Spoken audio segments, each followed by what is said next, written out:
एक पक्ष किती वेळा फुटू शकतो? एकदा झालेला बंड हा अपघात असतो, दुसऱ्यांदा झालेली फूट हा राजकीय पॅटर्न असतो. पण जर तिसऱ्यांदा त्याच पक्षाभोवती पुन्हा हालचाली सुरू झाल्याच्या चर्चा रंगू लागल्या, तर तो केवळ योगायोग असतो की त्यामागे अत्यंत नियोजनबद्ध राजकीय रणनीती काम करत असते.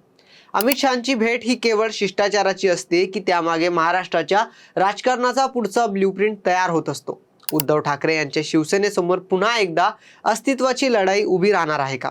6 खासदार गेल्यानंतर आता आमदारांवर लक्ष केंद्रित झाल्याच्या चर्चांमध्ये किती तथ्य आहे?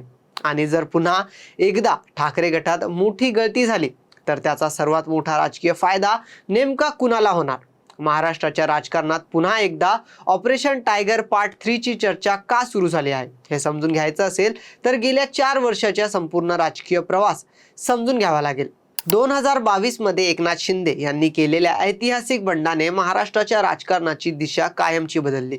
शिवसेनेचा मोठा गट उद्धव ठाकरे यांची साथ सोडून बाहेर पडला. फक्त आमदारच नाही तर पक्षाचं नाव, चिन्ह आणि संघटन यावरही संघर्ष सुरू झाला.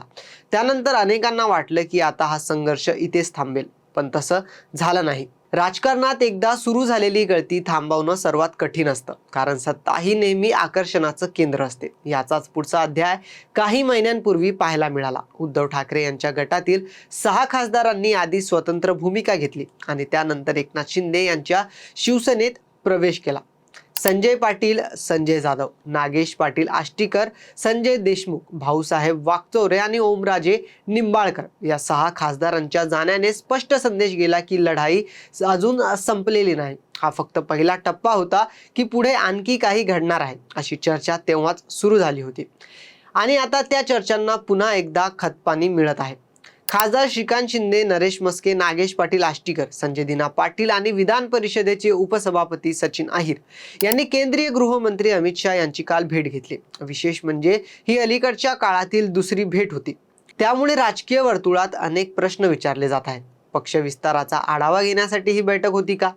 आगामी निवडणुकांची रणनीती ठरवण्यासाठी होती का? की यामागे आणखी मोठी राजकीय हालचाल दडलेली आहे? अधिकृतपणे याबाबत कोणतीही पुष्टी झालेली नाही. मात्र महाराष्ट्राच्या राजकारणात या भेटीची चर्चा मोठ्या प्रमाणावर सुरू झाली आहे. या चर्चांना आणखी बळ देणारा कारण म्हणजे ठाकरे गटातील आमदारांबाबत सातत्याने सुरू असलेल्या राजकीय चर्चा. उद्धव ठाकरे यांच्या गटाकडे सध्या मर्यादित आमदार आहेत. त्यापैकी काही आमदारांशी संपर्क असल्याच्या चर्चा अनेक दिवसांपासून राजकीय वर्तुळात रंगत आहेत. या दाव्यांची स्वतंत्र पुष्टी झालेली नसली तरी अशा चर्चा पुन्हा जोर धरू लागल्या आहेत. कारण महाराष्ट्राच्या राजकारणात एक गोष्ट वारंवार दिसली आहे. मोठ्या राजकीय हालचाली घडण्याआधी अशा चर्चांची कुजबूज सुरू होते आणि त्यानंतरच प्रत्यक्ष घडामोडी समोर येतात.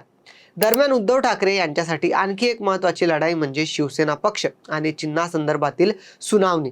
या प्रकरणाकडे संपूर्ण राज्याचं लक्ष लागलं आहे. उद्धव ठाकरे यांनी आपल्या पदाधिकाऱ्यांच्या बैठकीत पक्ष आणि चिन्ह आपल्यालाच मिळेल किंवा किमान ते गोठवलं जाईल असा विश्वास व्यक्त केला आहे.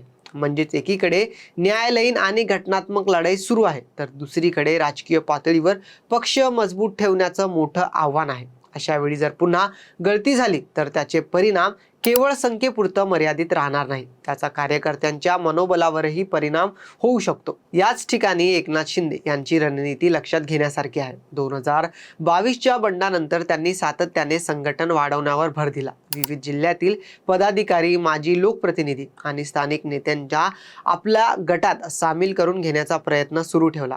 विविध भागात ठाकरे गटातील पदाधिकारी शिंदे गटात प्रवेश करत असल्याच्या बातम्या सातत्याने समोर येत आहेत. प्रत्येक प्रवेशाचा आकडा वेगळा असू शकतो, पण संघटन विस्ताराची मोहीम सुरू असल्याचं चित्र निश्चितपणे दिसत आहे. या संपूर्ण घडामोडीत भाजपची भूमिका देखील महत्त्वाची ठरते. अमित शहा हे निव्वळ केंद्रीय गृहमंत्री नाही, तर भाजपच्या निवडणूक रणनीतीतील सर्वात प्रभावी चेहरा मानले जातात. त्यामुळे त्यांच्यासोबत होणाऱ्या बैठकींकडे केवळ औपचारिक भेट म्हणून पाहिलं जात नाही. प्रत्येक भेटीमागे संभाव्य राजकीय संदेश शोधला जातो. त्यामुळे या भेटीनंतर पुन्हा ऑपरेशन टायगर पार्ट 3 ची चर्चा रंगताना दिसत आहे.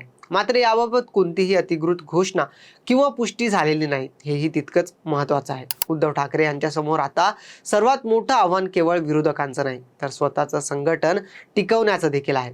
पक्षाला एकसंध ठेवणे, कार्यकर्त्यांचा आत्मविश्वास कायम राखणं आणि आगामी निवडणुकांपूर्वी आपली ताकद दाखवणं हे त्यांच्यासाठी अत्यंत महत्त्वाचं ठरणार आहे. दुसरीकडे एकनाथ शिंदे यांच्यासाठी जितका पक्ष विस्तार होईल तितकी त्यांची राजकीय ताकद आणि भाजपसोबतची सौदेबाजी अधिक मजबूत होऊ शकते.